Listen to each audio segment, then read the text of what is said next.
তারা বলে আমাদের কিচ্ছু করার নেই, যতক্ষণ পর্যন্ত মাননীয় প্রধান উপদেষ্টার সম্মতি না পাওয়া যাবে আপনারা সেদিকে চেষ্টা করুন।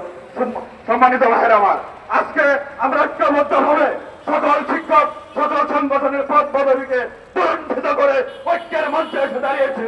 শুধুমাত্র মাননীয় প্রধান উপদেষ্টা একজন শিক্ষক মানব, তিনি যখন শুনবেন সকল শিক্ষক ঐক্য হয়ে ন্যায্য দাবির জন্য রাজপথে এসেছে, তিনি শান্ত থাকবেন না।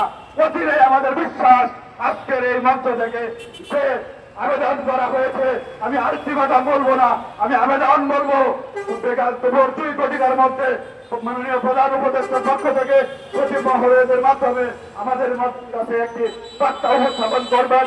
সেই বার্তা নিয়ে আমরা বাড়ি ফিরে যাব। যদি না আসেন, আমাদের নেতৃবৃন্দ ইতিমধ্যে ঘোষণা করেছেন, আমরা ইতিমধ্যে নেতৃবৃন্দ আলোচনা করে আরো কঠোর থেকে কঠোর কর্মসূচিতে দাপিয়ে করবো। প্রয়োজনে আবু সাইদ মুক্তদের মতো রাস্তায় জীবন দেব, তোমার ঘরে ফিরতে চাই না। বন্ধুরা আমার, আপনারা রাজি আছেন তো? কেউ আমরা যাবো না। ধন্যবাদ সকলকে।